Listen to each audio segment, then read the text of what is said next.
மணமகள் காதம்பரியின் இல்லம் திருமண மண்டபத்திற்கு செல்ல ஆயத்தமாகிக் கொண்டிருந்தன அவளது குடும்பத்தினர். வந்த உறவுகளின் சத்தமோ ஒன்றாக கலந்து ஏதோ மேல சத்தம் போல் காதில் வந்து மோதியே சென்றது.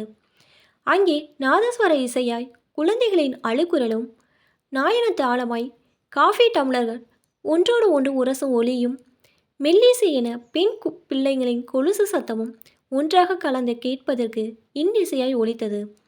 இதற்கு தானே ஆசைப்பட்டாய் இந்திரகுமாரா என்பது போல தந்தை இந்திரகுமார் தன் மகளின் திருமணத்திற்காக செய்த ஆடம்பர செலவை கண்டு ஊரே அதிர்ந்து போனது.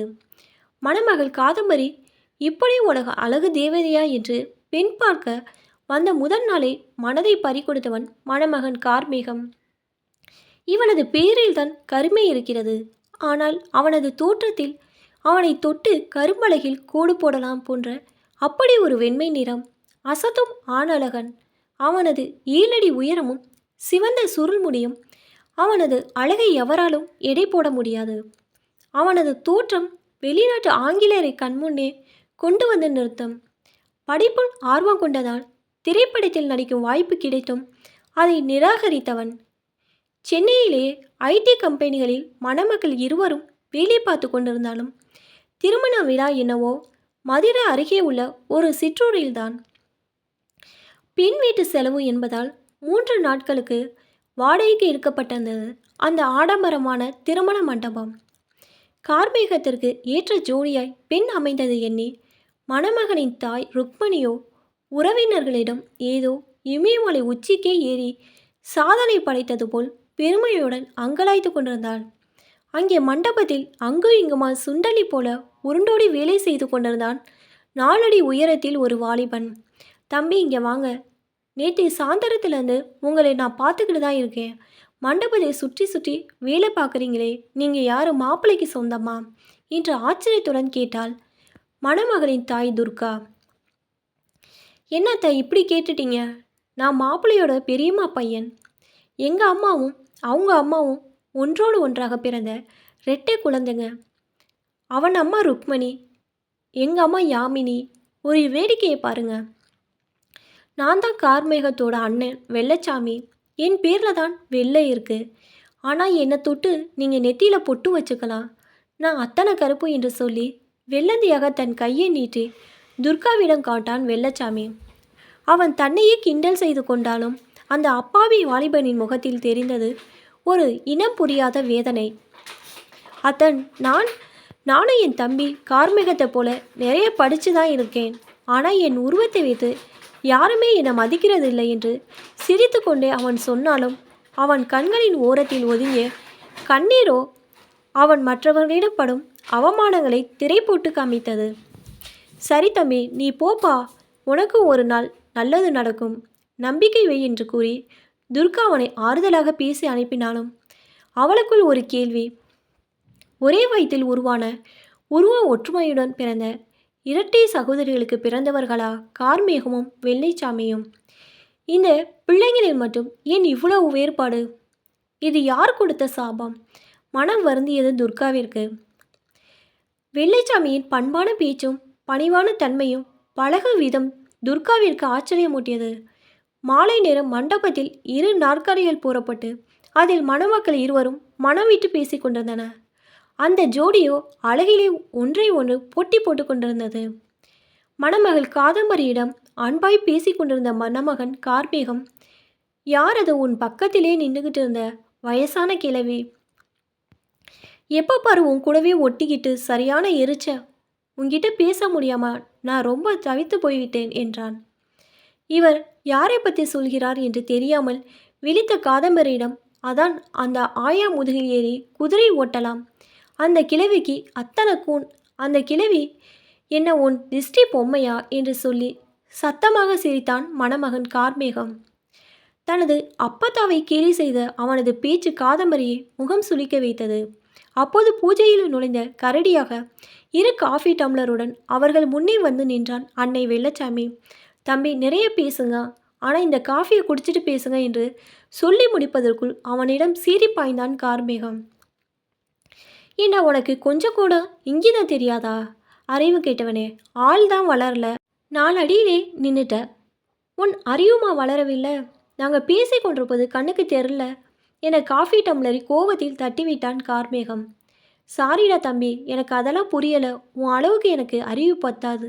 என் மேலே தான் தப்பு என சொல்லி அமைதியாக அங்கிருந்து சென்றான் வெள்ளச்சாமி. ஆட்டுக்கு வாழை அளந்துதான் வச்சிருக்கான் அந்த ஆண்டவன். சரியான மூஞ்சிரு பையன். அவன் மூஞ்சியை பார்த்தீங்கன்னா இன்னைக்கு பூரா உனக்கு சோறு இறங்காது என்று அண்ணனை கிண்டல் அடித்தான் கார்மேகம்.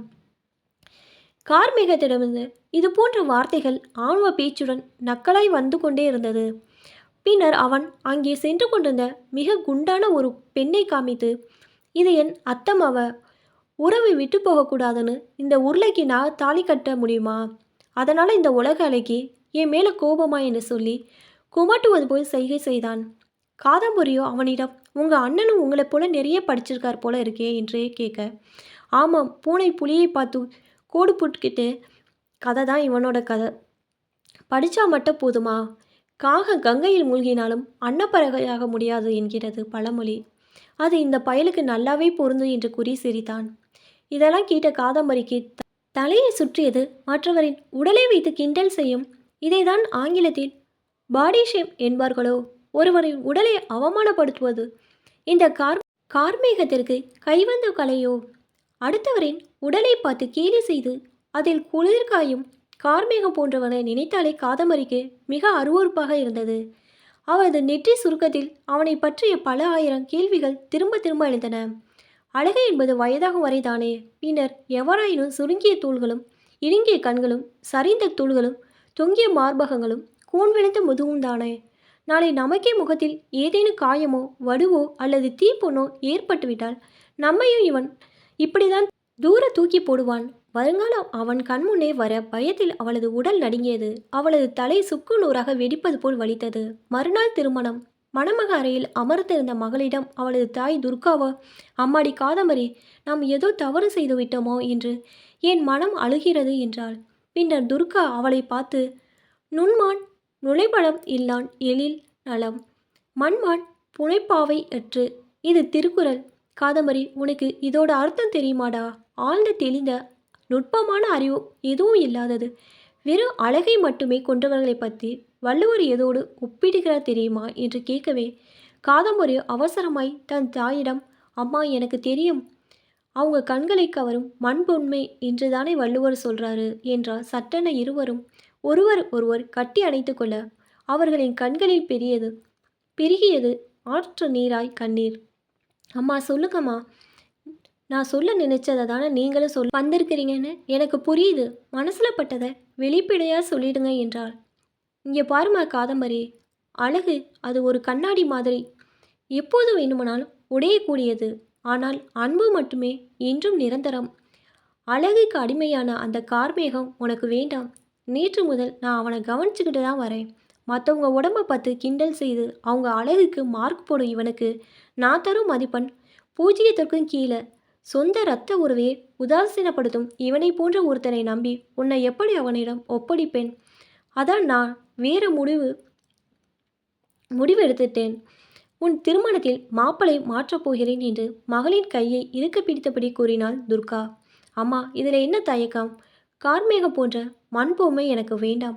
அவரது அண்ணன் வெள்ளச்சாமியை எனக்கு பிடிச்சிருக்கு. குள்ளமாக இருந்தால் என்ன?